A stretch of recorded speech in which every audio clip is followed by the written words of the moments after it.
आज ये बड़े गर्व का विषय है और बड़ी खुशी हो रही है मुझे भी कि डॉक्टर रंगा हमारे जो पड़ोसी भी हैं, हमारे भिवानी के नागरिक हैं, गणमान्य नागरिकों के बड़ा नाम है इनका, अपनी ENT स्पेशलिस्ट भी बड़ी मान्यताएं हैं। सारे स्टेट के ये प्रधान चुने गए हैं और मैं इनको इस मौके पर बड़े ही अपने दिल से गहराइयों से, दिल की गहराइयों से मुबारकबाद देता हूँ और इनसे अपेक्षा करता हूँ कि जिस तरह ये अपने काम में एक्सपर्ट हैं, इस तरह अपनी जो एसोसिएशन को भी और ऊंचाइयों तक ले जाएंगे। एसोसिएशन को भी अपने हैंड ऑन प्रैक्टिसेस जो आप यहाँ कर रहे हो, आप इतना बड़ा काम कर रहे हो, लेजर्स कर रहे हो, ये तो मेरे लिए दोनों ही तरह से गर्व की बात है कि हमारे यहाँ से वो प्रधान बने हैं। तो मैं बहुत बहुत बधाई देता हूँ कि एक छोटे से गांव से उठ के और हरियाणा को लीड करना। बिल्कुल छोटे से गांव से डॉक्टर साहब आते हैं और फिर उसके बाद वो हरियाणा को लीड करते हैं। तो मेरे ख्याल ग्रास रूट लेवल से कोई अगर इस पद तक आता है तो वो हमारे सब के लिए गर्व की बात। हार्दिक बधाई देता हूँ और नो डाउट डॉक्टर रुपेंद्र जो हैं कर्मठ हैं, ईमानदार हैं, मेहनती हैं और भिवानी की जनता के लिए बहुत कुछ काम करते हैं, ऐसी बात नहीं है। जहाँ तक जागरूकता की बात है, वर्ल्ड हियरिंग डे हो चाहे वर्ल्ड डेफ डे हो, ये हमेशा एक लेक्चर डिलीवर करते हैं अपने हालूवासिया स्कूल में। जहाँ तक पर्यावरण की बात है, डॉक्टर साहब पर्यावरण में भी पूरा इंटरेस्ट लेते हैं। पौधारोपण में भी डिफरेंट टाइप के herbal plants, medicinal plants maximum जो डॉक्टर साहब ने लगाए हुए हैं। तो वाकई दोबारा से मन की गहराइयों से इनको बधाई देता हूँ इस बात के लिए। मैं पिछले 2020 से 2023 तक Haryana AOI association otolaryngologists of India Haryana state branch का मैं सचिव के तौर पे, सेक्रेटरी के तौर पे काम कर चुका हूं और इस वर्ष मेरे को प्रेसिडेंट नियुक्त किया है। ये मेरे लिए, मेरे परिवार के लिए, भिवानी ज़िले के लिए और हरियाणा के सारे ENT सर्जन और IMA के जो सदस्य हैं उनके लिए बड़ी गर्व की बात है कि उनके अपने में से एक ENT का डॉक्टर इस एसोसिएशन का प्रेसिडेंट बना।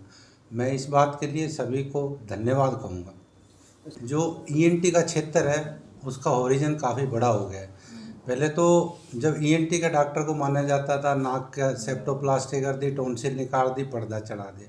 अब वो ENT नहीं रही। अब ENT से जब से दूरबीन का इंट्रोडक्शन हुआ है ENT के क्षेत्र में, उसके बाद स्कल बेस सर्जरी हो गई, लेजर के ऑपरेशन हो गए, कोबलेशन के हो गए, राइनोप्लास्टी जो नाक की शेप चेंज करते हैं जिसकी सर्जरी हो गई। इसका होरिजन काफ़ी बड़ा हो गया और मैं चाहूँगा कि अपने इस एक साल में विभिन्न हरियाणा के विभिन्न जो ज़िले हैं उनके अंदर कार्य जो वर्कशॉप होती है, कार्यशाला जो है, उनका आयोजन करूं और मैं लोगों को इसके बारे में ज़्यादा से ज़्यादा ज्ञान दूं ताकि लोग अपने मरीजों को अच्छी सुविधा दे सकें, अच्छे ऑपरेशन कर सकें और मरीज स्वस्थ रह सकें।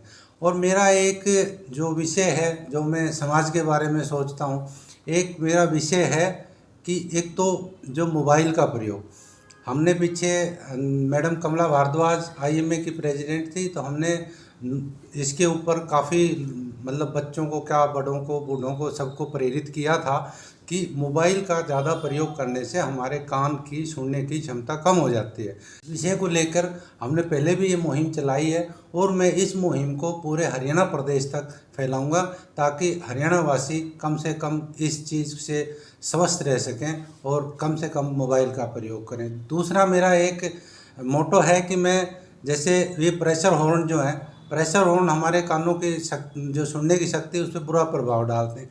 इसके ऊपर भी हमने यहाँ पे अपने IMA के साथ काफ़ी बारी प्रोग्राम किए हैं। जो यहाँ से वाहन जाते हैं उनके ऊपर स्टिकर भी लगाया है कि कम से कम हॉर्न का इस्तेमाल करें। जो मानसिकता को बदलना होगा।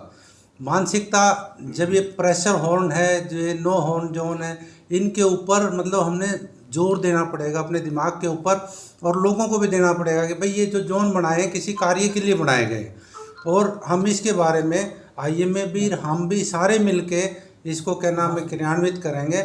और डॉक्टर एडमिन भी यहाँ बैठे हुए हैं, वो बताएंगे आगे सरकार द्वारा, प्रशासन द्वारा इसके विषय पे क्या मुहिम चलाई गई है।